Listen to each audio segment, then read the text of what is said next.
Okay, so we're blah, blah, blah. Excuse me, y'all. So we're prepping for the transfer. I know I didn't make many videos. So I was taking estrogen for the past like 14, 15 days.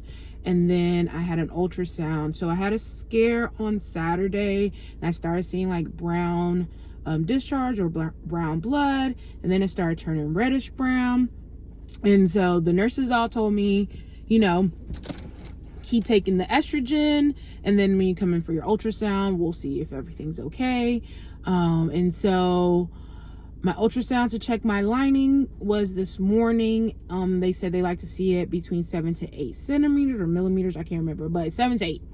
And so I'm above 8, but there was like a little spot inside of my uterus that showed fluid, which could be leftover blood.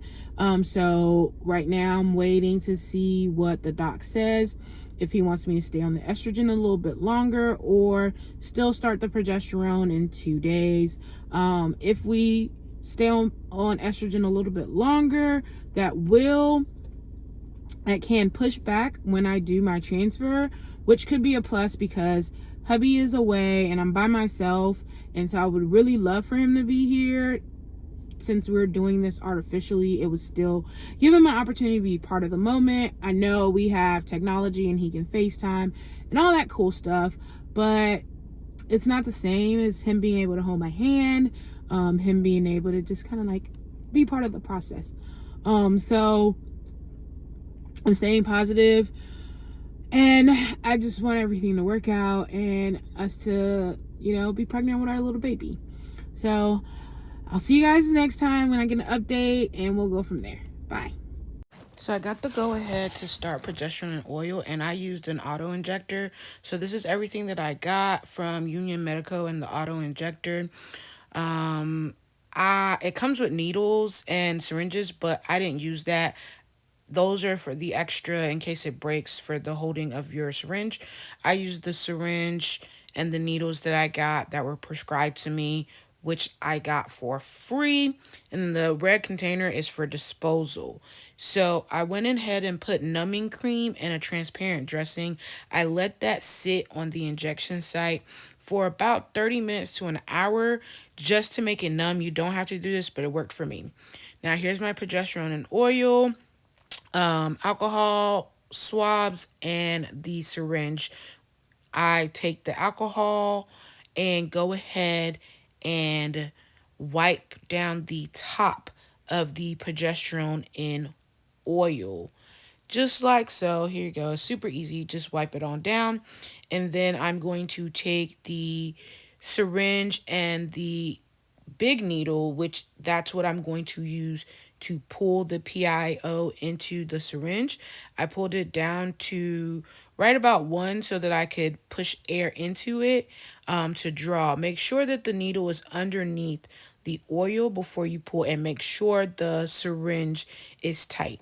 I pulled it down to my prescribed number, which was 1 or 1.5, I want to say. Go ahead and rub it. I didn't have a heating pad, so I just warmed the oil this way. I set it down so that I could go ahead and change from the needle that I used to draw to the needle that I was going to use to inject. The needle for injection is a lot smaller. There it is on there. And now I'm going to put it into my auto injector. Pull it while it's green, it'll turn red and click once it clicks. I'm using an auto injector because I don't like needles. And I had to give my shots myself for a little while my husband was not around. So this worked perfectly for me. As you can see, make sure that the syringe is flushed the way that I have it so that when you push it down, it sits properly to allow you to inject, just like so.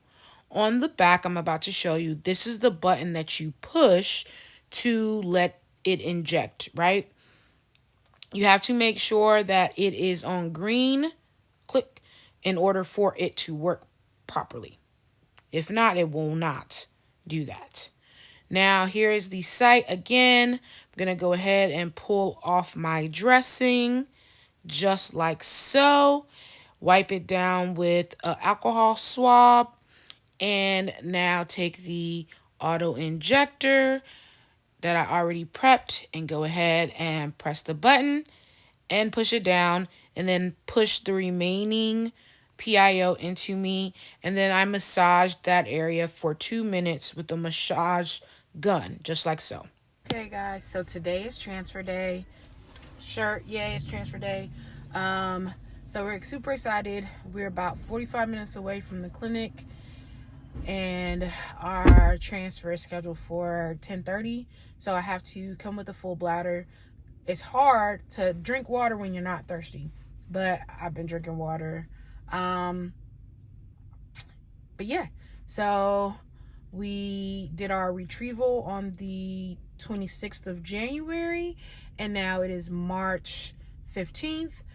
The reason why the gap was so long, as I said in the previous video, I was spotting, and so my doctor decided to delay for a week to kind of see if my lining would thicken up. And then also we did get all of our embryos PGT tested, and then once that happened, like I said, with the delay, we were supposed to transfer last week, but again, no issues with the delay because hubby gets to be here with me.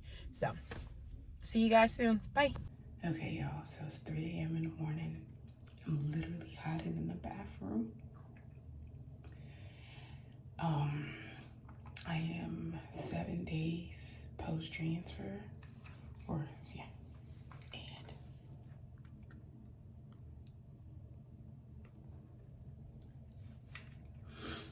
I'm trying to stay really positive, and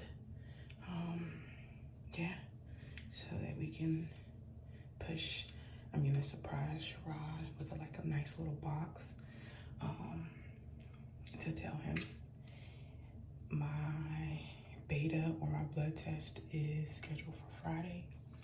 I'm literally whispering because I don't want him to know yet. But so I think I'm gonna tell him on Saturday in the morning. So I'm super excited. So I'll see you guys later. Bye. Hey guys, so I went and got my beta, which originally was like 138, and then it progressed beautifully. But I started bleeding about a week later, and I had a subchorionic hemorrhage, and that persisted all the way up until my 13th week of pregnancy. But I stopped bleeding, and I'm progressing well, and the baby is currently 20 weeks. So I'm excited to continue sharing our journey. Thanks, guys. See you soon. Bye.